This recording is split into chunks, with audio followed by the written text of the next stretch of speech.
तो प्रोग्राम 10 देखते हैं।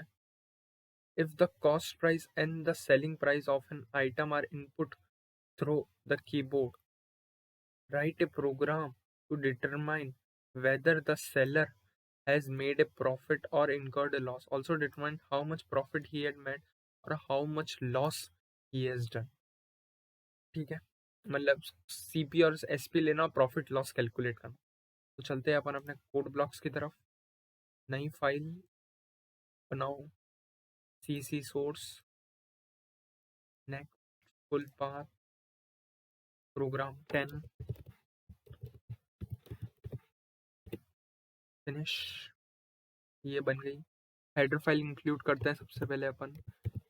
Include stdio dot h int main curly braces int CP cost price, selling price, profit और loss. ये मैंने 4 वेरिएबल्स बना दिए। प्रिंट एफ स्टेटमेंट ले लेता हूँ सबसे पहले। Enter the cost price and, एक ही स्टेटमेंट में दोनों ले लेते हैं, सेलिंग प्राइस ऑफ प्रोडक्ट। अब स्कैनफ स्टेटमेंट, अब स्कैनफ स्टेटमेंट में अपन लिखते हैं परसेंटेज डी और परसेंटेज डी और %। पहले कॉस्ट प्राइस पूछ रहे हैं तो कॉस्ट प्राइस लिखेंगे, और फिर अपन एसपी सेलिंग प्राइस पूछ रहे हैं तो सेलिंग प्राइस, ये लिख दिया। अब जो प्रॉफिट होगा उसको सबसे पहले अपन, इफ, देखो 2 तरीके हैं करने के। If CP is greater than, ऐसा 2 तरीके इसको करने के। सबसे पहले आप इनका सब्ट्रैक्शन कैलकुलेट करा दो, कॉस्ट प्राइस माइनस सब्ट्रैक्शन इनका कैलकुलेट करा दो। तो मैं इसको लिख देता हूँ, डिफ एक मैंने वेरिएबल बना दिया इंटीजर नाम का। तो diff is equals to CP minus SP मैंने कैलकुलेट करा दिया। इफ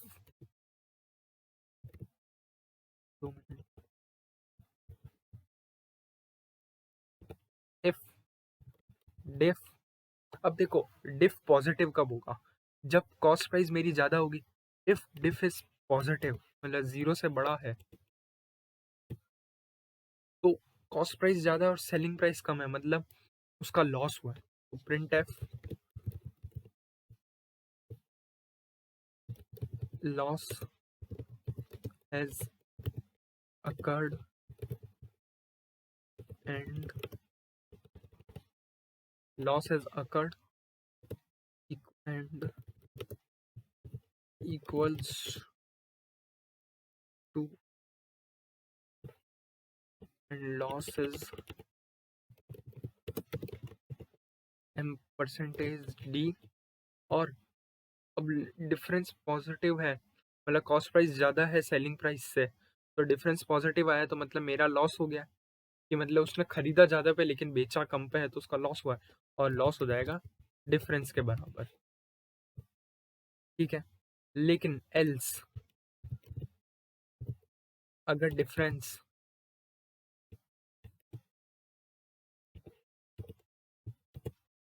पॉजिटिव हुआ, अब देखो इसमें 0 भी आ सकता है, मैं बताता हूँ, पहले मैं एल्स लिख के दिख देता हूँ।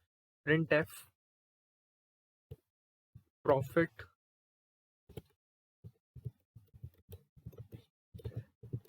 has occurred and profit is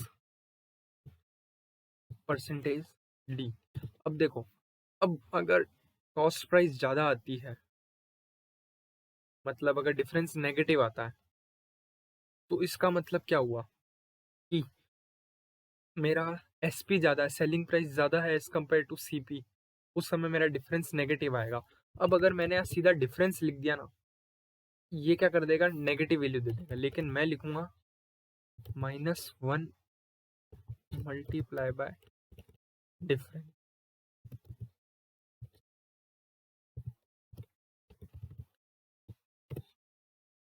ठीक है, ठीक है।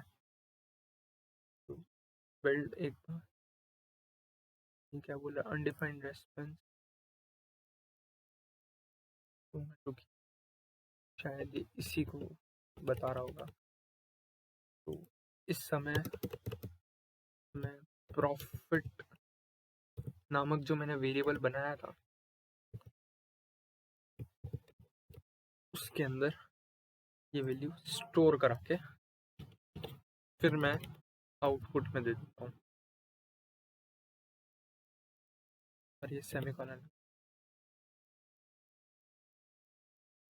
और ये प्रिंट एफ आएगा। ठीक है, प्रिंट एफ। तो ये प्रिंट एफ की गलती हो गई थी, तो शायद मैंने उसकी वजह से वो भी चेंज कर दिया, मुझे लगा उसका एरर आ रहा होगा, मैंने देखा नहीं था इधर। कोई नहीं, अपन को तो मेन कंसेप्ट समझना है। अब इसको रन करते हैं, हो रहा है जैसे, वापस बिल्ड करके रन करते हैं। कॉस्ट प्राइस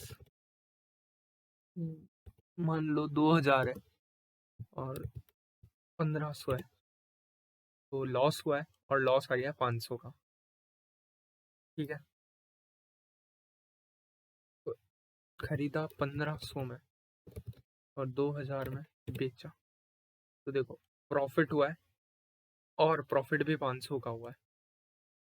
अब अगर मैं क्या करता, यहाँ सिर्फ मैं सीधा -1 लिख देता ना, ये सीधा डिफरेंस लिख देता ना, तो क्या एरर आ रही, पहले मैं बिल्ड कर देता हूँ इसको। क्या एरर आती है, मैं 1500 और ये 2000, ये -500 दे देता, इसलिए इसलिए मैंने ये करा। ठीक है, अब एक चीज दिखाता हूँ, एक इंपॉर्टेंट बात बताता हूँ। अब मैं क्या, मैंने कॉस्ट प्राइस और सेलिंग प्राइस दोनों सेम रख दी, तो भी देखो इसने प्रॉफिट बोला, प्रॉफिट एज अकर्ड, प्रॉफिट 0 आया है, लेकिन प्रॉफिट एज अकर्ड कैसे हो गया। तो इसमें एक कंडीशन एल सिर्फ लिख दीजिए, एल सिर्फ डिफरेंस लेस देन 0, और लास्ट कंडीशन लगा दो एल्स की,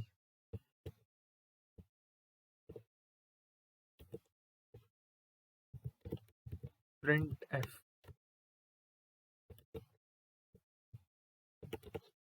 स्लैश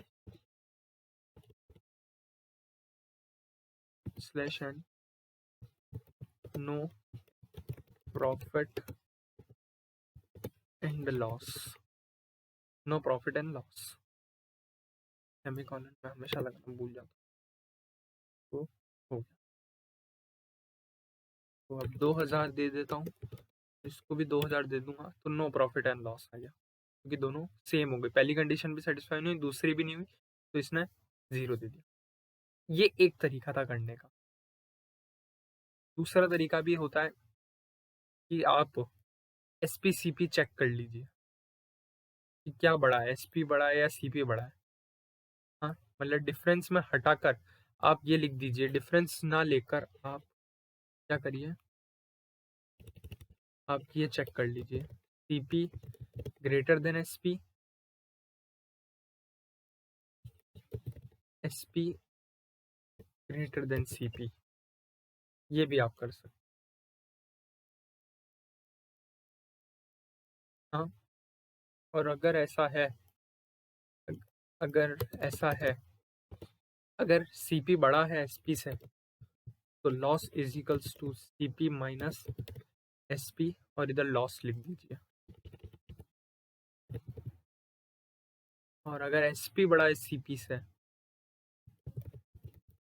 तो profit is equals to SP minus CP लिख दीजिए, और यहाँ प्रॉफिट कर दीजिए, और फिर उस समय डिफरेंस वेरिएबल और ये हटा दीजिए, तो ये भी रन हो गया, नो एरर, वही ठीक है। तो एक बार अभी मैं क्या रिकॉर्ड कर रहा था, वो कट इसलिए आया क्योंकि मैंने आउटपुट पूरा बता दिया, फिर देखा वो रिकॉर्ड ही नहीं हुआ उसके बाद का। तो वापस एक बार आउटपुट दिखा देता हूँ।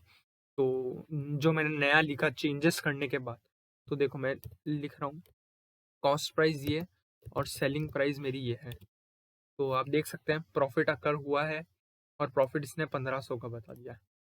ठीक है, एक और बार 4000, और तो 300 का इसको लॉस हुआ है। हाँ, ये भी हो गया।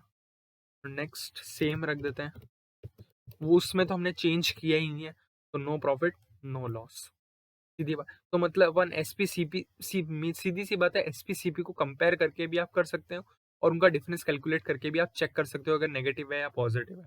तो ये हो गया हमारा क्वेश्चन। ठीक है, प्रोग्राम नंबर 10 भी हमारा फिनिश हो चुका है, एसपीसीपी वाला। ठीक है, thank you.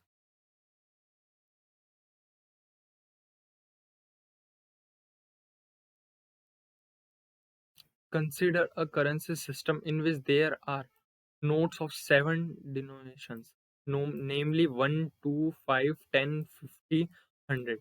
If a sum of n is entered through the keyboard, write a program to compute the smallest number of notes that will combine to give n.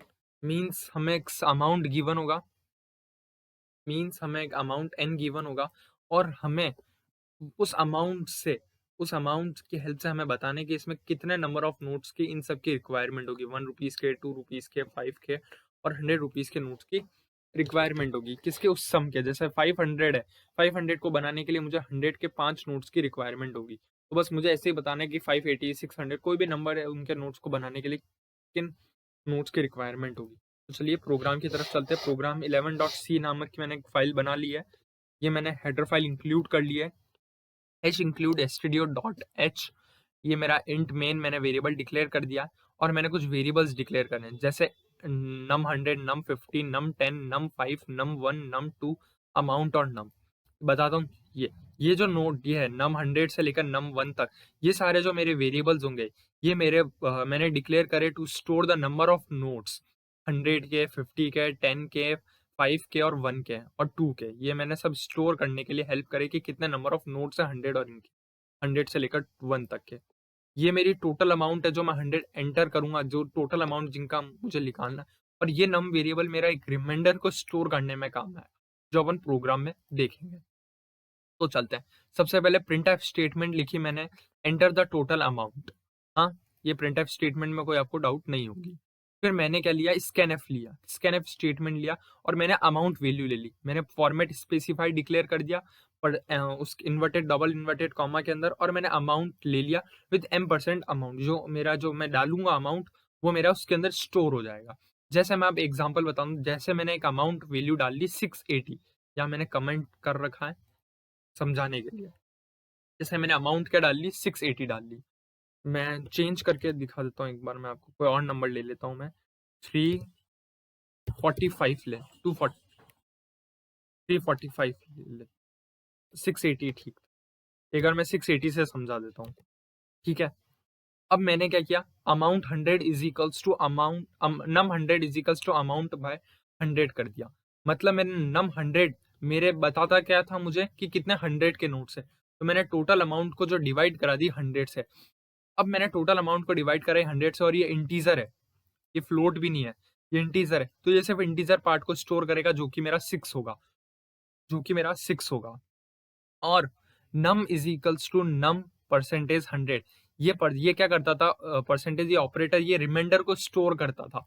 ये सिर्फ इंटीजर के अंदर रिमाइंडर को स्टोर करता है। तो नम के अंदर मेरा रिमाइंडर स्टोर हो जाएगा जब मैं अमाउंट को 100 से डिवाइड करूंगा, और मेरा रिमाइंडर क्या बचेगा जब मैं 680 को 100 से डिवाइड करूंगा, 80। तो मेरा अब नम के अंदर क्या स्टोर हो जाएगा, 80।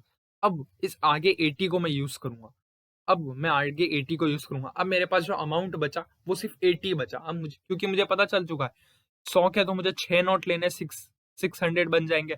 अब मुझे 80 के नोट की चिंता है कि 80 के नोट के लिए मैं क्या करूंगा, मतलब 80 रुपीज लेने के लिए अब मैं क्या करूंगा, किस किस के नोट लूंगा। तो मुझे सिर्फ 80 की चिंता है। अब num 50 is equals to num divided by 50, मतलब नंबर ऑफ 50 नोट्स।